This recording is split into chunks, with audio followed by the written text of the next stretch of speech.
Olá pessoal, agora vamos falar um pouco sobre campo magnético, movimento de cargas pontiformes em campo magnético, forças magnéticas.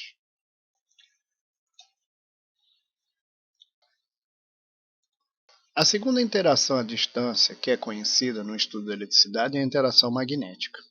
No princípio do século XIX, 1820 mais ou menos, Ørsted descobriu que a corrente elétrica produzia um campo magnético. Até então, os gregos conheciam o magnetismo de pedras, como a magnetita, que tinha um magnetismo natural. Mas o Ørsted viu isso gerando campo magnético quando passava a corrente elétrica. Os trabalhos subsequentes de Gauss, Henry, Faraday, entre outros, correlacionaram o campo magnético ao campo elétrico, que é uma importante descoberta. A força de Coulomb, como nós tínhamos visto, sobre uma carga Q2 localizada numa posição R12, devido à presença de uma carga Q1 na origem do nosso problema, ela é dada, como a gente tinha visto, por uma constante carga 1 vezes carga 2 dividido pela distância ao quadrado, e isso aqui é o que a gente conhece como versor. É o versor. Então essa seria a força elétrica, né? Tá aqui. A força de Coulomb, ela considerava que as duas cargas estavam em repouso. Se as cargas estiverem em movimento, com velocidades v e v1, haveria uma força magnética adicional exercida por Q1 sobre Q. Então reparem, a força magnética ela pode ser descrita como uma analogia clara à força elétrica. Só que aqui nós temos que considerar que a carga Q está em movimento e a carga Q1, que gera o campo, também está em movimento. Portanto, as cargas em movimento geram correntes e as correntes, segundo Ørsted, geram campos. A constante de proporcionalidade aqui é esse μ0 sobre 4π. E ele vale o quê? 10 a menos 7 newton segundo ao quadrado por coulomb ao quadrado. Essa constante é necessária para ajustar a teoria dessa força aos experimentos, que eram feitos por Ørsted, pelo Faraday, para verificar qual a força que ocorria quando passava uma corrente num fio e tivesse um outro fio com corrente, ou uma bússola. De forma análoga à força eletrostática, podemos considerar que a carga em movimento perturba o espaço à sua volta, gerando o que definimos um campo magnético. E que essa carga, ao perturbar o espaço, quando eu coloco uma carga de prova, pode mensurar essa perturbação. Ou seja, quando eu coloco uma carga em movimento e sinto que essa carga em movimento percebe uma força, eu digo que essa força vem de outra carga que está em movimento, gerando o que eu vou considerar o quê? O campo magnético, de forma idêntica ao que eu fiz no campo elétrico. Só que no campo elétrico as cargas estavam em repouso. Aqui a carga Q1 anda com velocidade V1 em relação à direção que eu estou considerando, onde deve estar a outra carga andando com velocidade v. Esse r quer dizer a distância até, ou a direção, até aquela outra carga. A distância está aqui, mas a direção está aqui. Esse é o versor que dá a direção onde deve estar a carga de prova andando. E essa aqui é a carga que gera o campo no espaço, o campo que perturba o espaço.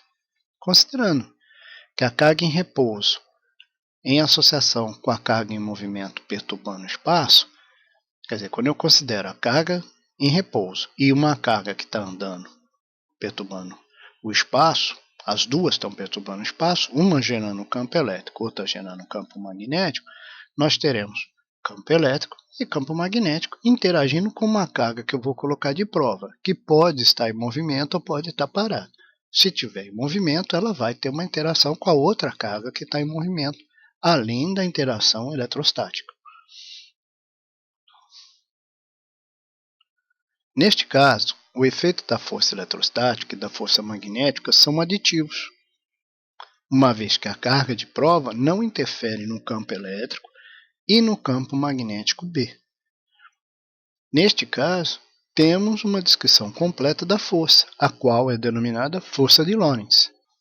Essa força aqui, que é a força de Lorentz, leva em consideração que ao colocar uma carga de prova, eu vou ter uma perturbação que atinge essa carga oriunda de uma outra carga que está parada e posso ter uma perturbação dessa carga de prova se ela estiver em movimento em relação a uma outra carga que está em movimento, gerando um campo magnético, ou seja, esta é a carga de prova e estes são os campos gerados por cargas que estavam lá no espaço.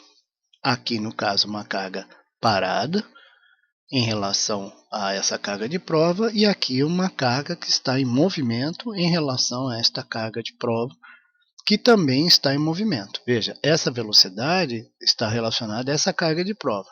Se a carga que for colocada não tiver velocidade em relação ao referencial dos dois campos, não vai haver interação com o campo magnético, vai haver com o campo elétrico.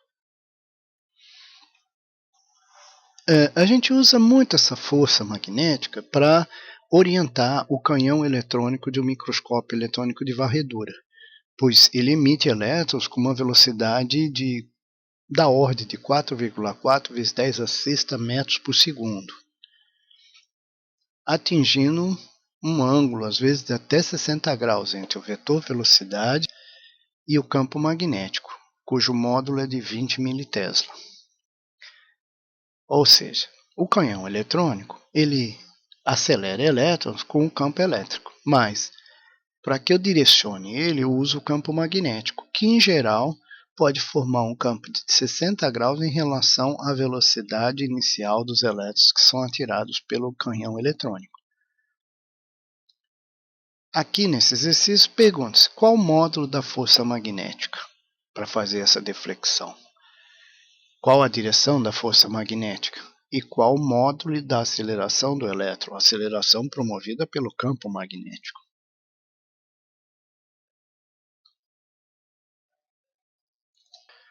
Vejamos, a força magnética, que é a que a gente chama responsável pelo desvio do feixe eletrônico, e a gente chama essas lentes ou esses desvios feitos por lentes magnéticas. Essa força magnética depende da carga de prova vezes a velocidade com que ela foi atirada lá do canhão eletrônico. E depende do ângulo que essa velocidade forma com o campo. Então o módulo seria uma carga, aqui eu usei a carga elementar de um elétron, né? Vezes a velocidade, que está aqui, e vezes o campo, porém, levando em consideração o ângulo entre o campo e a velocidade, que é de 60 graus.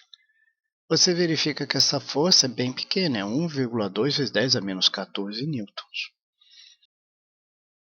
Então, é com esse tipo de força que nós direcionamos o feixe de elétron no microscópio eletrônico.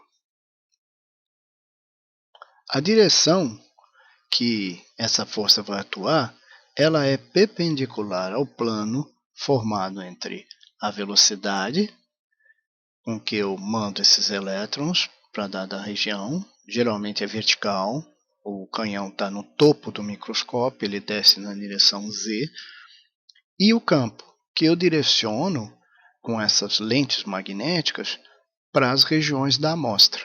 Então eu posso acertar tanto a direção como a intensidade dele.